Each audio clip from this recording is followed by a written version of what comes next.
A hotel key card. Slipped inside a birthday card that wasn't meant for me. I found it on a Tuesday morning, tucked between the pages of my husband's old planner, the one he'd left on the kitchen counter before rushing out to what he called a quick errand.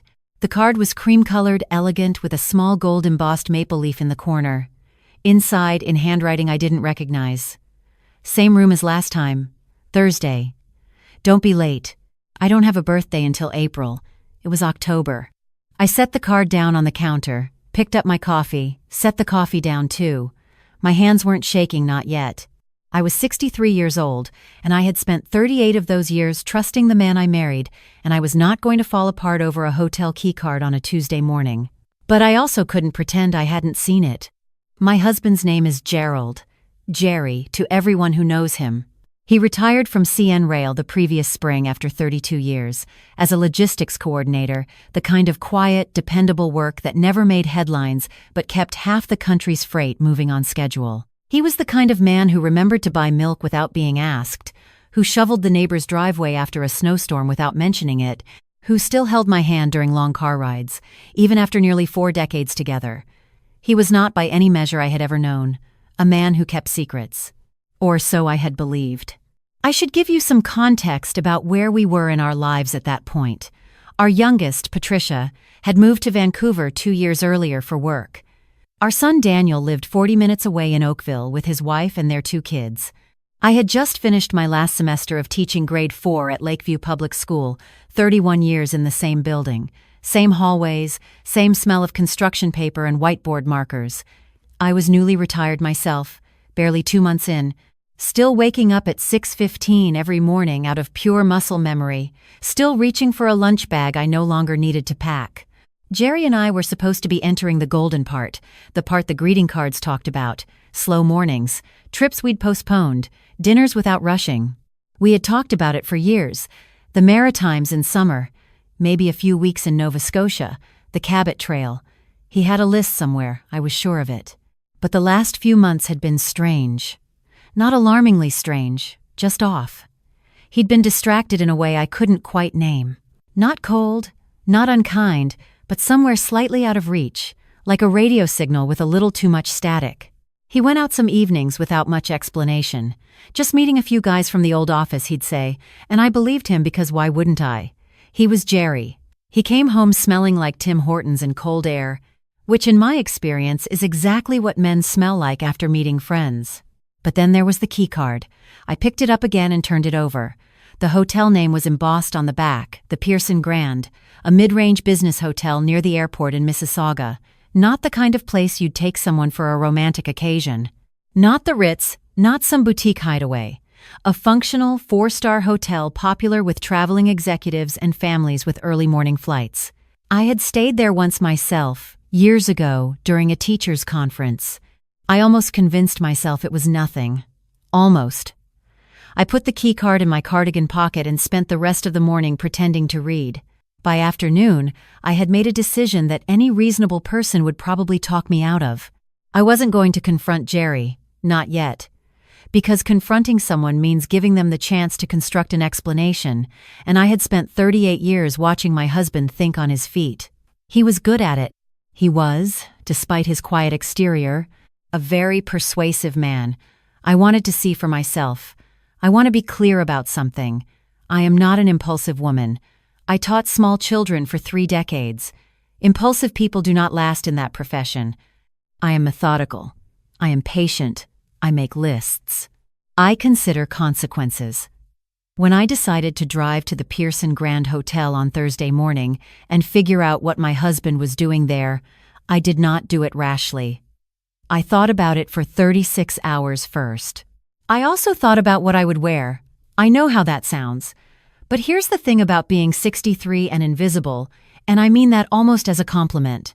You reach a certain age, particularly as a woman, and you realize that most people simply stop looking at you. Not cruelly, not consciously. You just fade from the foreground. I had spent years feeling faintly stung by it. Now, for the first time, I understood it as an advantage. I dressed carefully. Dark slacks, a gray blouse, a lanyard with an old conference badge from 2019 that I'd never bothered to return. I pulled my silver hair back more severely than I usually wore it and put on a pair of glasses I only used for reading. They made me look more bureaucratic, I thought. More like someone who was supposed to be somewhere. I drove to Mississauga on Thursday morning, parked in the hotel's overflow lot, walked through the main entrance with the particular purposeful stride of someone who has somewhere to be and no time for small talk. The lobby of the Pearson Grand was exactly what I expected. Beige carpet, a waterfall feature nobody was looking at, clusters of business people in various stages of early morning exhaustion. I walked to the far side of the lobby and positioned myself in an armchair near a pillar, partially obscured by an enormous potted ficus, with a clear sightline to both the elevators and the main entrance. I ordered a coffee from a passing server, and I waited. I was good at waiting. I had waited out tantrums, waited through parent-teacher conferences, waited in hospital corridors and school board meetings, and the long, gray stretches of February that every person who has lived through a Canadian winter understands intimately. Waiting was not the problem. The problem arrived at 20 minutes past 9. Gerry walked through the main entrance looking better than he had in months. He was wearing the navy blazer I'd given him 2 Christmases ago, the one he always said was too nice for every day, and he'd had his hair cut recently, I could tell. He was carrying a small paper bag from a bakery I recognized, Nadege, the French patisserie on Queen Street, that he claimed was too expensive for regular visits. He looked nervous and pleased and terribly, horribly familiar. I sank back into my armchair. He didn't see me. He went directly to the elevator bank, pressed the button, and disappeared inside. I sat there for a moment with my coffee going cold in my hands. 38 years. I thought about the morning we got married in a small United church in Hamilton. Both of us so young I can barely recognize us in the photographs. I thought about the early apartment on Cannon Street, the radiator that banged all winter, the way we ate rice and canned tomatoes 4 nights a week because we couldn't afford anything else and somehow it felt like abundance. I thought about the night Patricia was born, a February blizzard, Gerry driving 30 kilometers an hour the whole way to the hospital and gripping my hand in the delivery room until I had to tell him to ease up. I thought about all of it, this whole long life we'd built together, and I thought, I need to know. I went to the front desk. I told the young man behind the counter politely, firmly, in my best grade 4 teacher voice that I was there to leave something for a guest, and did he know if the ballroom on the 2nd floor was still available for small functions? I was asking about hosting something for a retired colleague. He was helpful, as young people in hotel uniforms generally are. He walked me over to the events board and pointed out the various function rooms. I thanked him warmly. And while he was pointing, I noticed the board behind the desk, the one with the day's private bookings listed on small cards. I was close enough to read them. Room 214, booked under the name Patterson, confirmed for 9:00 a.m. Patterson is Gerry's mother's maiden name. My stomach dropped all the way to the beige carpet. I found a corridor near the elevator and stood in it, thinking, Room 214, 2nd floor.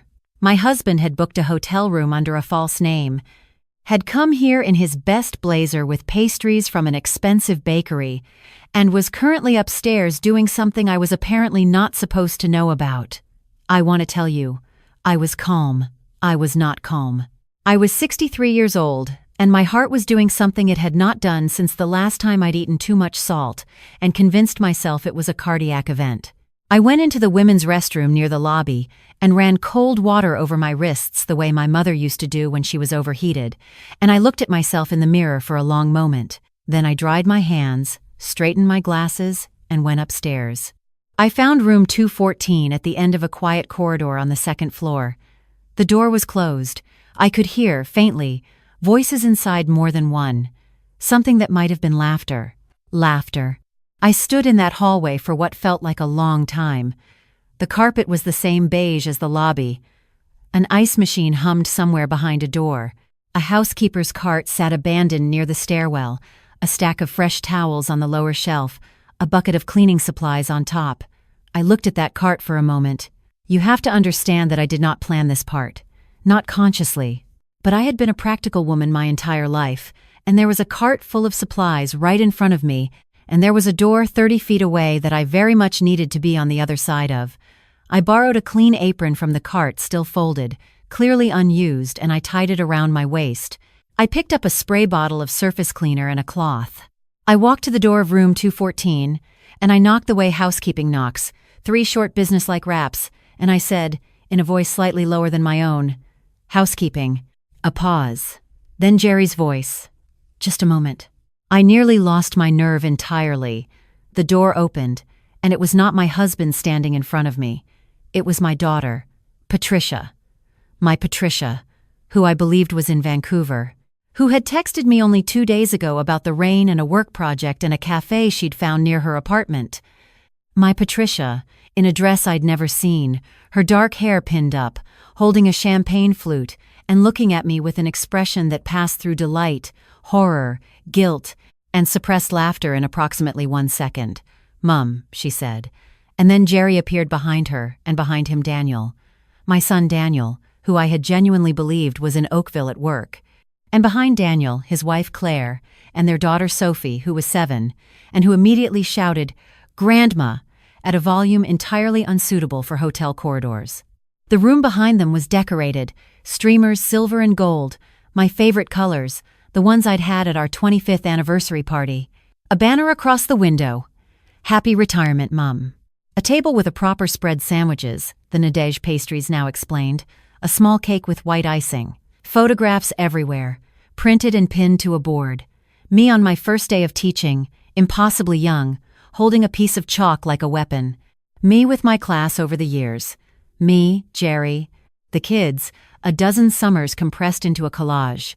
And in the center of the table, in a pale blue box with a white ribbon, a bracelet, gold, with a small maple leaf charm that I recognized because I had mentioned it once, 2 years ago, at a jewelry shop on King Street while we were Christmas shopping. I had said, "Oh, that's lovely," and moved on because the price had been printed clearly and it was the kind of lovely thing you admired and didn't purchase. He had remembered. I was still holding the spray bottle. Patricia gently took it from my hand. "How?" I started. "The apron was a very good touch," Daniel said. "I thought you were in Vancouver," I said to Patricia. "I was, until Tuesday," she said. "I flew in Wednesday night. Dad booked my flight." I looked at Gerry. He was watching me with the particular expression he gets when he is trying not to cry, which I have seen perhaps 4 times in 38 years, and which always undoes me completely. He was still wearing the navy blazer. "You told me spouses weren't invited," I said. "I didn't mean it to come out like an accusation. It came out like an accusation." "I told you my spouse specifically wasn't invited," he said, "because my spouse was the guest of honor and she would have found out and spoiled it, which she has in fact done anyway by disguising herself as a housekeeper." "I didn't disguise myself," I said. "I borrowed an apron." "Nana," said Sophie with great seriousness, "you looked exactly like a housekeeper." I laughed. I don't know if it came out right. It felt like it came out slightly broken, the way laughter does when it gets tangled up with everything else that's trying to come out at the same time. Gerry crossed the room and put his arms around me and I let him, and I pressed my face against the lapel of that navy blazer and I thought about the keycard and the handwriting I hadn't recognized Claire's. As it turned out, organizing the room block and the weeks of distraction and the evenings out, all of them accounted for now. A retired teacher's surprise party, assembled piece by a man who had never once, in 38 years, forgotten a single thing that mattered to me. I pulled back and looked at him. "You hid a hotel keycard in your planner," I said. "I hide nothing properly," he agreed. "I am a terrible conspirator." "You really are," I said. "And yet you married me." "Repeatedly," I said, "in the sense that I keep choosing it every day." He didn't say anything to that. He didn't need to. We sat down and we ate the pastries, and Sophie insisted on wearing one of the streamers as a crown, and Daniel made a speech that was genuinely funny in the first half and genuinely moving in the second, and Patricia cried, which made me cry, which made Claire cry, while the men sat in the particular helpless and slightly frightened way that men sit when the women around them are crying and nobody is unhappy. Gerry gave me the bracelet after the cake. He fastened it himself carefully because the clasp was small and his hands were not as steady as they'd been 20 years ago. Neither were mine. We were 63 and 65, and we were not the people we had been in that apartment on Cannon Street, and the things that had held between us all this time were not the things that hold between young people. Not urgency, not novelty, not the particular electricity of not yet knowing someone completely. What held between us was the weight of accumulated ordinary days, the specific gravity of a person who has seen you at your worst, and your most boring and your most frightened and kept showing up anyway. The drive home was quiet in the best way. Patricia was in the back seat, half asleep against the window, and I watched the highway lights slip past and thought about the word retirement and what it actually meant. Not an ending, not a slow fade. Something else. A door you open when your hands are finally free. I still wake up at 6:15 every morning. Old habits. But now I lie there for a while before getting up, listening to the house settle, listening to Gerry's breathing beside me, thinking about the places we'll go. Nova Scotia is still on the list. So is a week in Quebec City in the winter, because I have always wanted to see the Chateau Frontenac in the snow, and there is no longer any reason to wait. The bracelet is on my wrist. The maple leaf charm catches the light when I move my hand. I think about the morning I found that keycard, the cold feeling of it between my fingers, the 36 hours of quiet dread, the beige hotel lobby, and the borrowed apron in my daughter's face when she opened the door. I think about all the ways I could have handled it differently. Could have asked him directly, could have waited, could have trusted the 38 years of evidence already in my possession. But then I think about Sophie shouting "Grandma" in the hotel corridor, and the look on Gerry's face when he was trying not to cry, and the bracelet being fastened by slightly unsteady hands on a quiet afternoon, and I think, I wouldn't change any of it. Not even the apron. Especially not the apron.